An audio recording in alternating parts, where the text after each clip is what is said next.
Today we've come over to Tulsa to take a look at a relatively new public garden. This is the Tulsa Botanic Garden. And here to tell us a little bit about it is the director, Mr. Todd Lassane. Hey Todd, welcome to the show. Hey Steve, thank you for coming here. We're glad to have you coming down from Stillwater to see us in Tulsa. Excited to take a look around. Yeah. Well Todd, this site was designated as the Tulsa Botanic Garden a while back, maybe 10 years ago. But recently, you guys have really started to get things going here. Can you tell us a little bit about what's going on here at the garden? Sure, I'm happy to do that. Well, you know, when we got the site, Steve, it was 170 acres of land that was donated. Amazing gift. And great to have it, but then we had to bring all the utilities over. And so we were dealing with 2.5 mile long water mains, 1 mile long electric mains. We've gotten all that done, and now we're starting our first gardens. So we've had to raise some money, but the community's really come through for us, and so you're starting to see the fruits of all those labors. All right, lots of new construction projects, Yeah. and you guys had to do a big master plan to figure out what all you were going to do here. Yeah, absolutely. We decided that this was a big enough project we needed to hire some professionals, so we brought in a team of designers from around the country with international and local experience, and we came up with what we think is a compelling plan for the next 25 years to develop a world-class public garden. Okay, and it looks like kind of the central element is going to be this big lake out here. So this was a lot of work, I guess, moving all this soil and... Yeah, this lake has been here since 2008. This was a project from the Oklahoma Centennial Commission, which we are deeply appreciative of the recognition and funding we got from that. So it's a 7-acre water body, and believe it or not, it's 80 feet deep at the south end there. So wow, it's a big one. Okay, so you guys were able to kind of take some of that soil and use it for other areas. Yes, absolutely. Okay. Yeah. Well, I know you guys are open to the public now, and some folks are coming out, but it's not every day. Not yet. So right now we're open on Fridays and Saturdays for the rest of time, I guess, and we'll be opening probably a few more days this fall as we grand open our first garden, and next year we'll get as close as we can to being open every day of the week. Okay, when there's a little bit more to see, absolutely, you guys will be open a little bit more. Yeah. Okay. Yeah. All right. Well, I see some construction off in the distance here. We can hear some machinery working. Let's go take a look at what that's going to be. Sounds like a lot of fun. Okay, Todd, we've donned our safety vests and our hard hats here. Got and making sure the people running the equipment can see us. Yeah. Lots of work here, Todd. What is this area going to be? Well, this is the AR and Mary Louise Tandy floral terraces. This is our flower garden.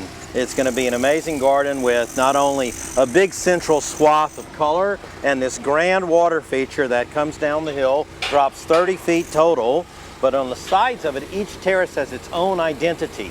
So we're standing here on the rose terrace, which is going to have roses interplanted with other shrubs. Then there's the perennial terrace based upon Miss Jekyll's color scheme, which you know from our Victorian lessons, right? And then the upper one will be the Mediterranean terrace, which will have dry loving plants from the Mediterranean proper, western Oklahoma, maybe even down into Arizona and Mexico.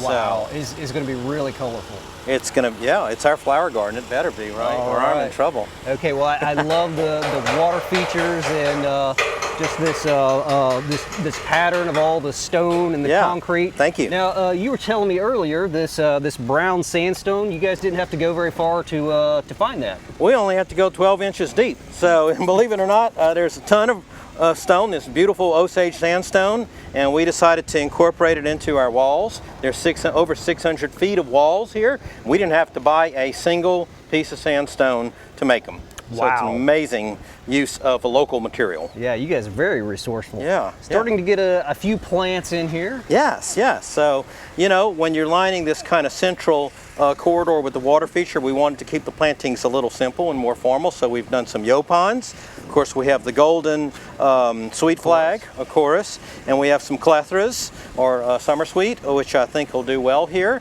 And they get a little shade from the afternoon sun by the concrete walls, so we think it'll make a nice show. Well, Todd, I think it's going to be outstanding. What is the projected date that you think this whole thing will be finished and planted? We're going to open this on October 3rd and 4th to the public. Of this year? Of this year. Can you believe it? Right. I know, we got a lot of work. Well, Todd, I see some more construction going on way over there. What's that garden going to be? Yeah, I wasn't busy enough with one project, so we decided to do two. So that's the Children's Discovery Garden. And that's going to be, our project's going to open next spring. What they're building there is kind of one of the main features. He's going to be a concrete sculpture, kind of a cast stone look, and he's going to be called the Spring Giant. Okay. And a really cool feature, and there's a stream element coming out of it, and then there's a prairie-like element we call the meadow. It's going to be a really exciting space. Okay, well, I know children's gardens are very popular at public gardens and botanic gardens all around the country. Yes. You guys are going to have some great elements in there, and I can't wait to see that when it's finished. Do you have a projected date maybe on that one? We're shooting for May. We'll announce a more specific date soon, but May is the date right now. So Todd, what have we got going on in this area? Well, this is our area where we're mixing all of our soil for the floral terraces. You know, we decided to use a predetermined soil mix where we're using sand, 60% mixed with some of our topsoil, 40%. And then we kind of take that and we actually dilute that down with some organic matter, which is a really good leaf compost we're getting locally. And that's going to grow our plants because, you know, that's a flower garden, so there's no room for error. I know you know that. If this was just the native plant garden or something, not a problem. We just use the sites we have. But we want to make sure that our flower bulb displays and everything else looks top notch. Okay. So we're going to go the extra mile. All right, sounds wonderful. Yeah. And once this area, it's kind of looks like it's kind of graded off and somewhat flat. Once this is done, you have plans for this site as well? Actually, we do. This area happens to be one of the flattest parts, and we're going to build a multi-purpose building back here that serves both the children's garden and some future growth, and it's going to be called the Round Barn, and it takes its inspiration from the one, of course, on Route 66 in Arcadia. Awesome. Yeah. Okay. Yeah. I can't wait to see that either. This is truly going to be a spectacular garden. Well, thanks. You know, we just finished raising the money for this project for the Round Barn, so it's coming. We're hiring architects right now, and we're going to be moving forward. Okay, sounds great, Todd. Well, I see a big grove of trees up here on the hill, and you guys have plans for that area as well. That's our persimmon grove. We should go take a look. All right. Well, Todd, we've got a huge grove of persimmons here on the hill. What are you guys going to do with this place? Well, this is our natural persimmon grove. It's about 100 years old, and we decided it's such a beautiful area, we're going to make our native plant garden for Oklahoma all around it. And it's going to be called the Oklahoma Garden. So we're going to have a lot of fun with that when we're getting around to it. So yeah. Sounds great. And the persimmons are, of course, kind of a thicket of one organism. Is that right? Yeah, it's one grove, almost like an aspen grove in the Rocky Mountains would do. This one happens to be a male clone, but he's got a bunch of females around him, so I think he's pretty happy. All right, going to see some fruit popping up maybe maybe in those areas. Yes. Well, Todd, you've shown us some great projects, and I am so impressed with the progress that's going on here. I mean, it sounds like it's going to be just a world-class garden. And it's going to be wonderful to see in a few years. I know it takes some money to get all of this going, and you guys have a campaign to make this happen. We're currently in the final years of raising $17 million for our first phase of development. We cannot say enough about the tremendous support we've had from the community, and obviously people give to things that they want to support, but we've been so blessed by all the folks coming forward to help us out. Okay, well, it's like I said, it's just going to be just a tremendous garden, and this fall for the terraces. Can you believe it? Yeah. It's going to be great to see all that color. Yeah, absolutely. Well, Todd, thank you for sharing the garden with us, Thank you, and can't wait to see more of it. Absolutely, thank you, sir.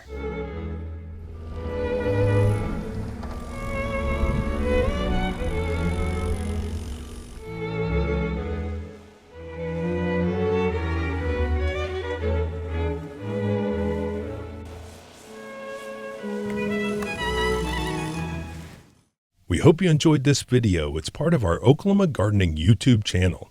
You can also find even more videos on our OK Gardening Classics YouTube channel. And join us on social media for great gardening tips, photos, and discussion.